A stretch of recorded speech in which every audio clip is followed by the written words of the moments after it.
बिस्मिल्लाहिर्रहमानिर्रहीम। अस्सलाम वालेकुम नाज़रीन। इस वक्त मैं लाहौर में फैक्ट्री की एक छत पे मौजूद हूँ जहाँ पे 30 बकरियों का फार्म बनाया गया। माशाल्लाह बड़ा खूबसूरत गोट फार्म है, बड़े ही खूबसूरत और पायादार मजबूत स्ट्रक्चर से तैयार शुदा है।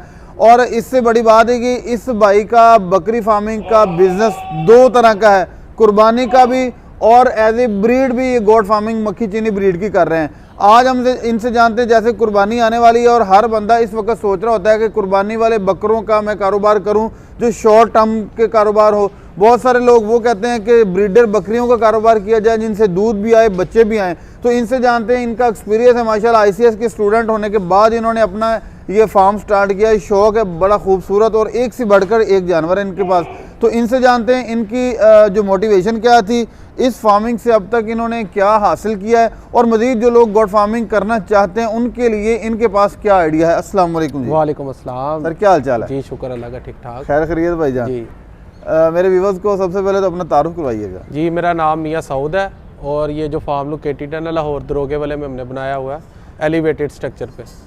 तो इस टाइम हमारे पास तकरीबन छोटे बड़े मिला के 30 जानवर है मक्खी चीनी ब्रीड के।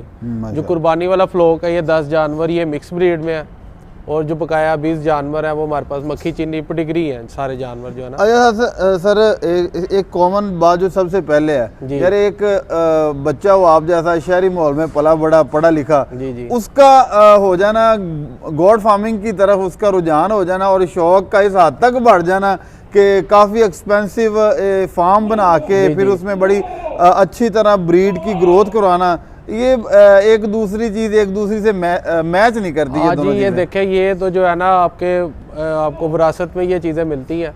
क्योंकि जो मेरे वाले साहब थे, दादाबू थे, उन्होंने भी शुरू से ना कुछ जानवर हमने रखे ही हुए थे। कभी बकरे, कुर्बानी के लिए बकरे तो हम हर साल ही छतरे जो है ना रखते थे। और जो दादाबू थे उन्होंने भी काफ़ी जो इस तरह जो है ना आपके समझ लो कि खून में ये चीज़ होती है शौक।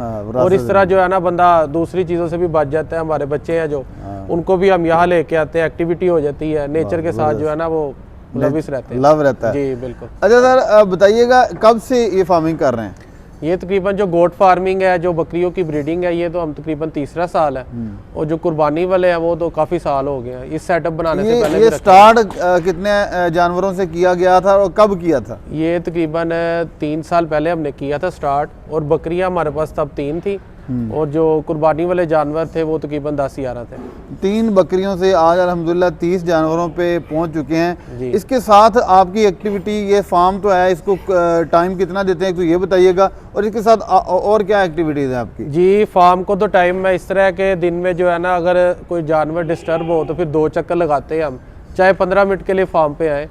लेकिन अगर जानवर नहीं डिस्टर्ब तो मैं तो लोगों को यही बताता हूँ जो भी हमसे गाइडेंस लेता है कि अगर आप अपने फार्म पर नहीं जा सकते रोज़ तो आप ये काम ना करें। क्योंकि जो आप चीज़ देख लेंगे ना वो डॉक्टर भी नहीं चीज़ देख सकता, क्योंकि आपके पैसे लगे होते हैं और आप अपने जानवरों को समझते हैं।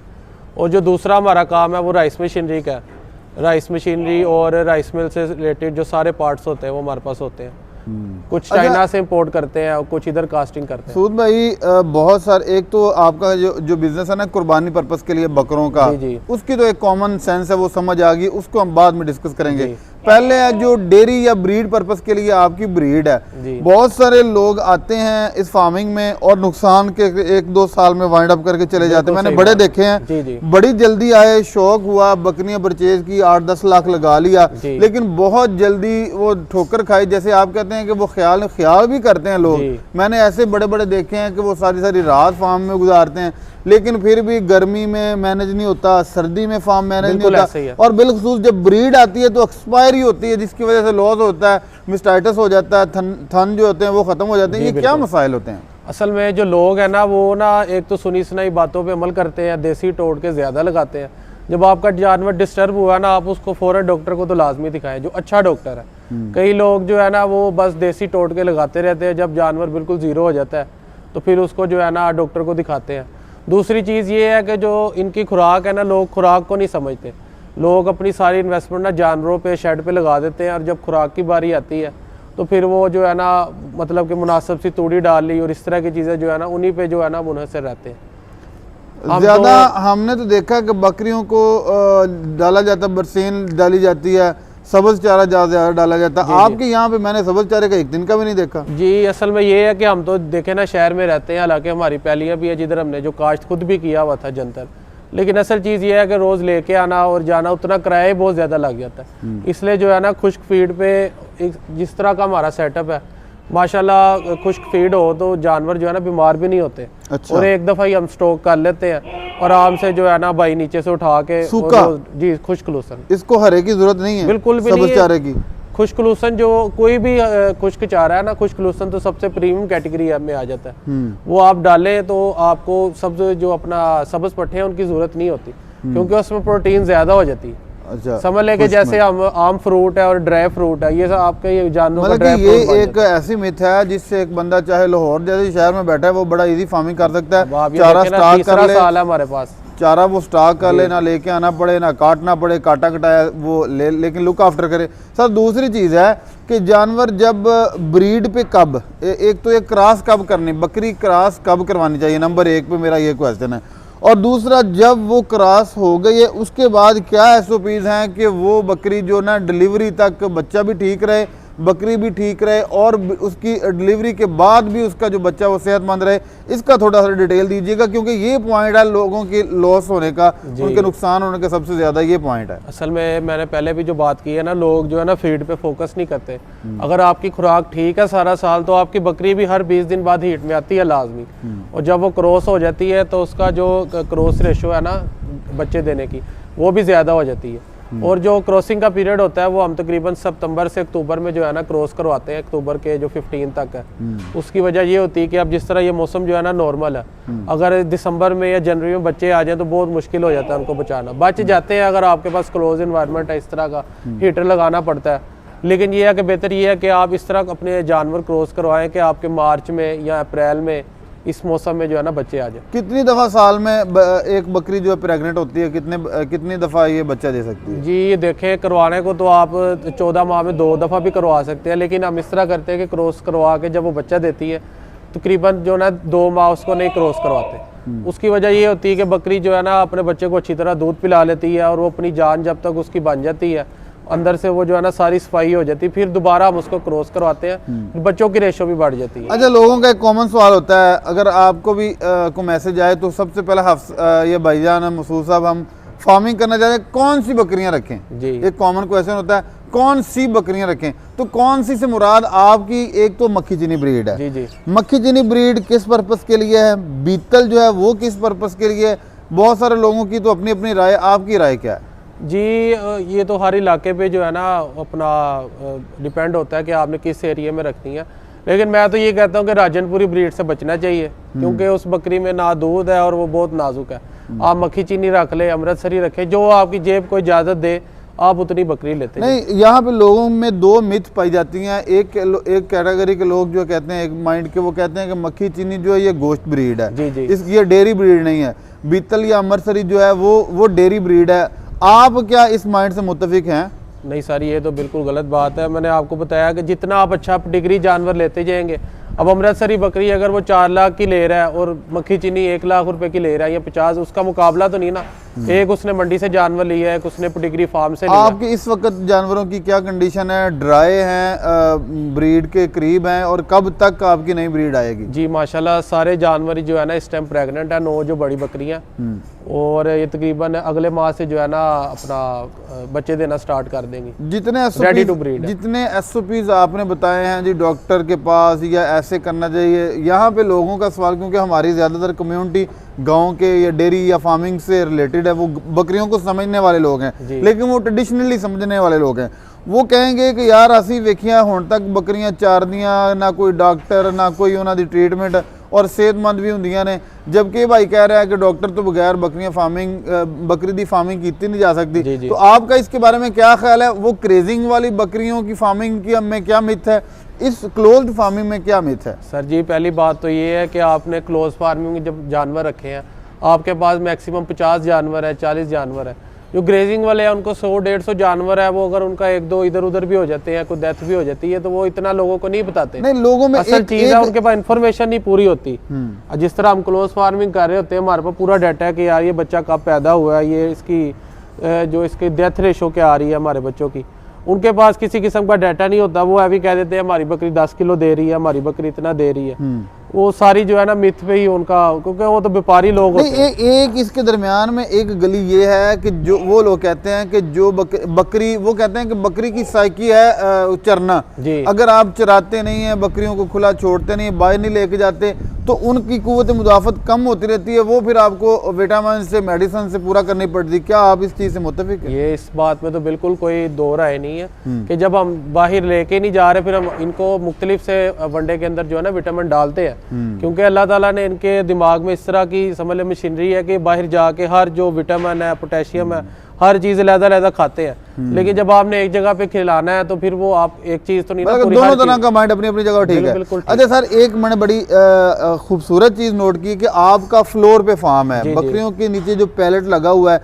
इसकी क्या ज़रूरत है? क्या शहर के एनवायरनमेंट की, ये फार्मिंग की ये ज़रूरत है, या कि आपने एक्स्ट्रा लगाया गया है, अगर ना भी लगाया जाए तो फार्मिंग हो सकती है? नहीं सर, ये देखें ना, मैं आपको दिखाता हूँ कि ये 3 मरले जगह सिर्फ, जिसके अंदर ये 20 से 22 जानवर है। तो अगर ये इस तरह जमीन पे खड़े हो तो आपसे यहाँ पे खुद ना खड़ा हुआ जाए स्मेल की वजह से, और जानवर भी हम तकरीबन 6-6 माह हो गए इनको नहलाया नहीं है, साफ सुथरे जानवर है, और इससे जो है ना बीमारी भी 80 से 90% कम हो मेरा ख्याल है ये जिन कचरे वाली जगह पे बैठेगी तो वो सारी वेस्ट उसको लगेगी, बीमारी लगेगी, और ऐसे पाँव भी, जिस्म भी, खलड़ी भी बिल्कुल साफ शफाफ। बिल्कुल बिल्कुल सही बात। और नीचे वाला ये जो कचरा है, इसकी सफाई मेरे ख्याल इतना गैप है कि एक बंदा इजी यहाँ से वर्कर सफाई कर सकता है। ये 4 फुट तकरीबन हाइट है, और ये सारा ना उस जगह पे ना काफी बड़ा पाइप बाहर गली की तरफ निकलवाया हुआ है पर नाला। अच्छा। वो बाहर नीचे जो है ना भाई थोड़ा एक हैंग कर आते हैं, और जैसे सारा कचरा वो पाइप में जाता है, हाँ जी डेली।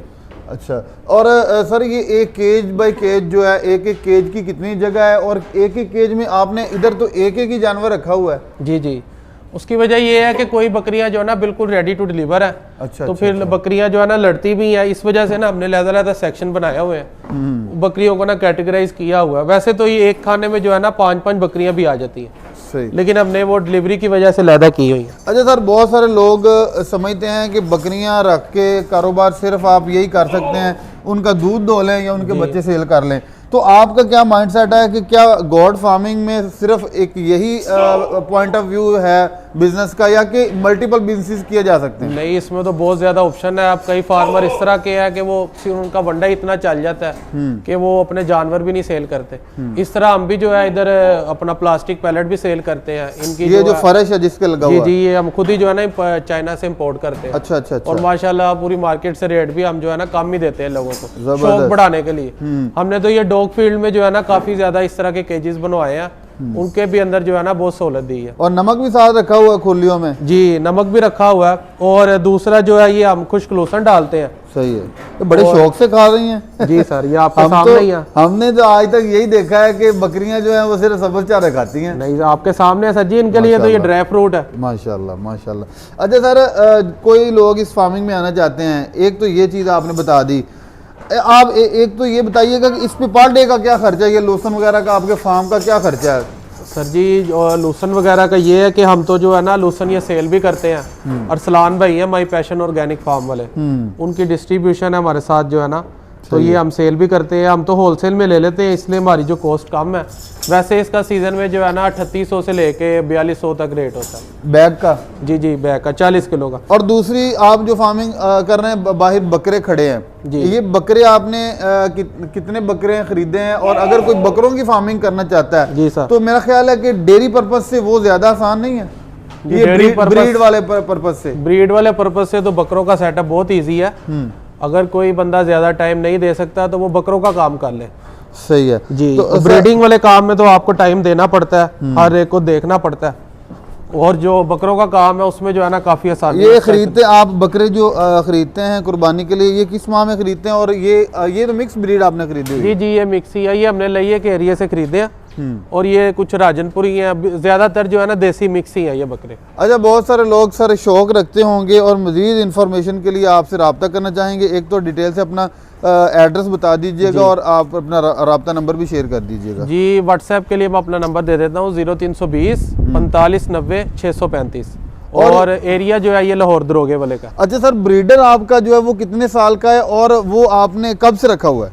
सर जी, जो ब्रीडर है वो हमारा तकरीबन 2.5 साल का हो गया इस टाइम, और ये हमने लिया था सैयद अली शाह गोट फार्म है उधर से। अच्छा अच्छा। और वो ये हमने काफी समझ मालूम ले बात। कि बच्चा लिया था हमने, और ये माशाल्लाह अब तकरीबन 47 हाइट में हो गया। आपने कीमती टाइम दिया और बड़ी अच्छी इन्फॉर्मेशन दी। सबसे पहले ये दुआ है और व्यूवर्स के लिए भी रिक्वेस्ट है कि माशाल्लाह का कमेंट ज़रूर करें।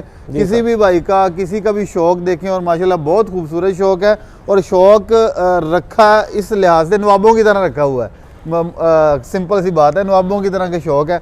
और अगर आप किसी भी तरह की कोई इन्फॉर्मेशन चाहिए हो गोट फार्मिंग पे, तो आप सर से रब्ता कर सकते हैं। दुआओं में याद रखिएगा अपने भाई को। नई वीडियो में इंशाल्लाह दोबारा आपसे मुलाकात होगी, तब तक के लिए अल्लाह हाफ़िज़।